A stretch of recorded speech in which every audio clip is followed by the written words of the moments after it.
नमस्कार, मैं त्रिपुरारी पांडे। मैं मौजूद हूँ आज अमेठी में, और अमेठी में एक जगह है शाहजीपुर, वहीं की रहने वाली हैं ये अंजलि तिवारी जी।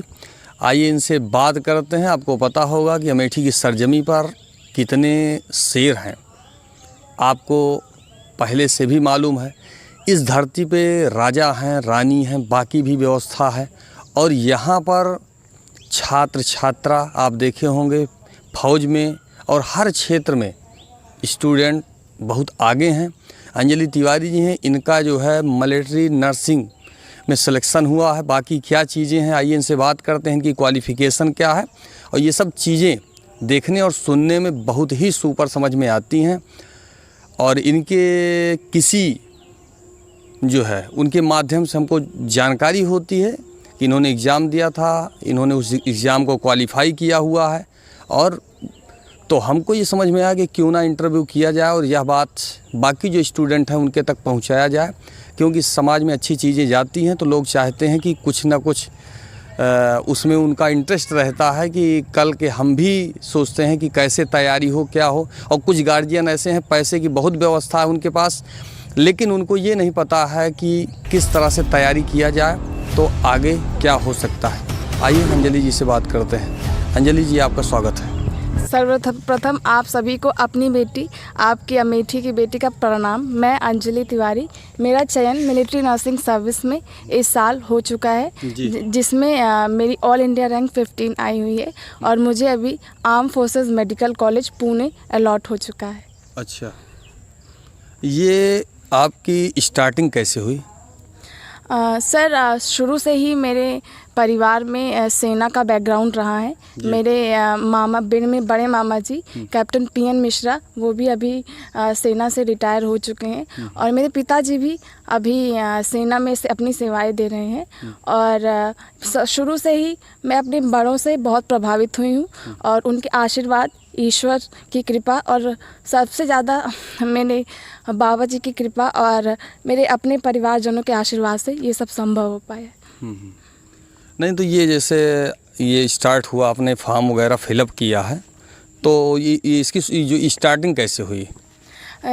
इसको भरने के इस फॉर्म एग्ज़ाम को देने के लिए आपको सबसे पहले नीट एग्ज़ाम क्वालिफाई करना होता है। अच्छा। इसके हिसाब से फिर आपकी शॉर्ट लिस्टिंग होती है। अगर आप मेरिट में आ जाते हैं तो फिर आपको दिल्ली एग्ज़ाम, सीबीटी, पैट और पैनल इंटरव्यू के लिए बुलाया जाता है। फिर वहाँ आपकी फ़ाइनल मेरिट लिस्ट बनती है और यहाँ मेडिकल चेकअप भी साथ साथ होता है। तो इसके बाद फ़ाइनल मेरिट 220 बच्चों की निकाली जाती है, जिसमें यदि आप स्थान प्राप्त कर लेते हैं तो आपको सेना में लेफ्टिनेंट के पद पर सर्विस देने का अवसर मिलता है।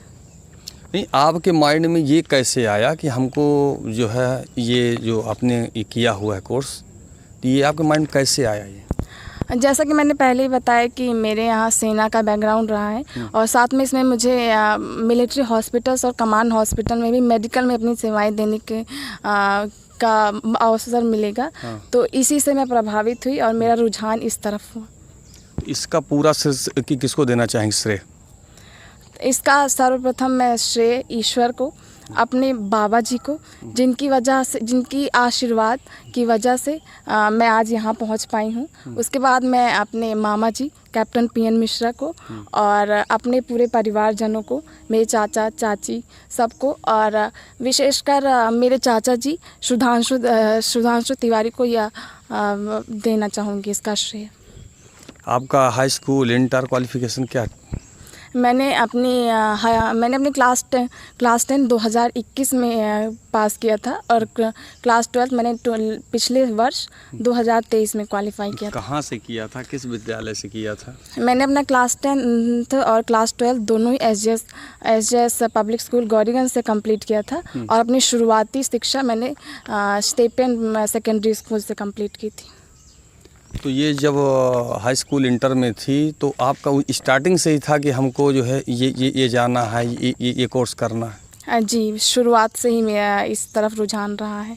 इसलिए मैंने अपने क्लास 12 के जस्ट बाद अपने आप को 1 साल का समय दिया, जिसमें मैंने तैयारी की और फाइनली मैंने अपना सिलेक्शन लिया। कोई दूसरा अगर जो इस वीडियो के माध्यम से अगर कोई ये जानना चाहे कि कैसे हमको जाना होगा या अगर एग्ज़ाम की तैयारी हो तो कैसे हो?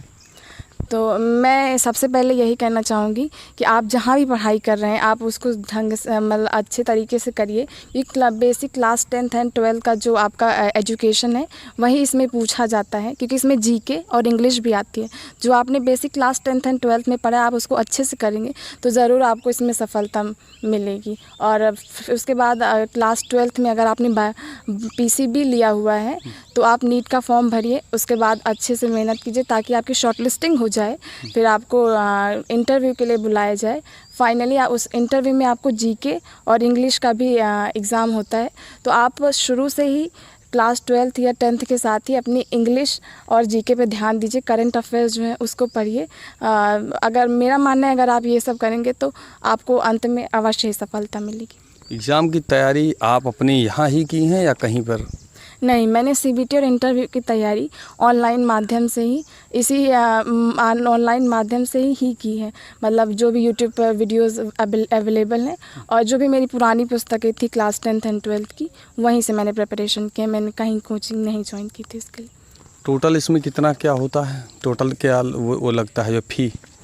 इसमें सर्वप्रथम आपको नीट का फॉर्म भरना होगा जिसका फ़ी 1700 रुपीज़ है अगर आप फॉर्म की बात करें। और ये मिलिट्री नर्सिंग सर्विस का फॉर्म भरने के लिए आपको 200 रुपये तक का चार्ज लगता है।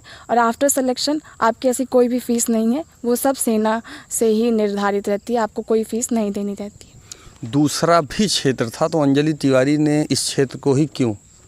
जैसा कि मैंने पहले ही बताया कि मेरे परिवार में सेना का ही बैकग्राउंड रहा है। शुरू से ही मैं उनके इस कर्तव्य भाव, अपने देश के प्रति कर्तव्य एवं निष्ठा से बहुत ही प्रभावित थी। और मेरे पिताजी अभी करीब 20 साल से सेना में अपनी सेवाएं दे रहे हैं, तो मेरे मामा जी भी हैं, तो मैं इन सब से बहुत प्रभावित थी। और मेरा एक तरफ रुझान ये भी था कि मैं अपनी सर्विसेज मेडिकल में भी दूँ। तो ये जो मिलिट्री नर्सिंग सर्विस है ये मुझे आर्मी प्लस मिलिट्री हॉस्पिटल्स में भी काम करने का अवसर देता है, तो मुझे लगता है ये मेरे लिए बेस्ट था। जब से ये आपने एग्ज़ाम क्वालिफाई किया है तो ये किसी के उसमें है कि हाँ आपने एग्ज़ाम क्वालिफाई कर लिया, या किसी से भाजपा पार्टी, कांग्रेस पार्टी की कोई आपके पास आया कि नहीं आया अभी?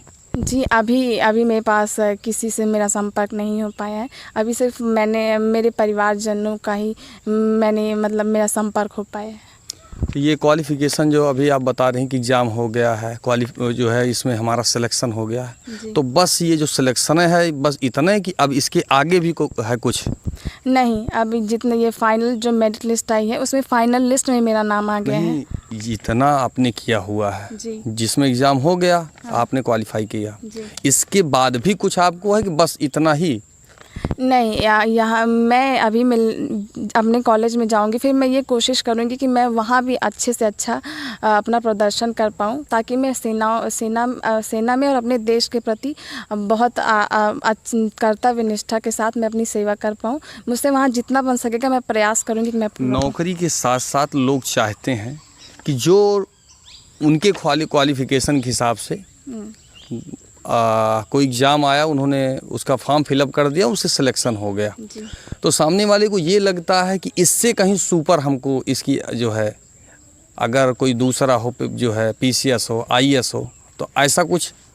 जी, अभी मेरे मन में ऐसा कुछ भी नहीं है। और मेरा यही मानना है कि सारी सर्विसेज में बस आपकी रुचि होनी चाहिए और आप किसी न किसी तरह से अपने देश की सेवा हर तरफ से कर सकते हैं। तो ये ज़रूरी नहीं कि आप PCS या कहीं PCS या IAS बने, आपका रुझान जिस तरफ हो आप उसे चूज़ करिए और आप उसी तरफ जाइए।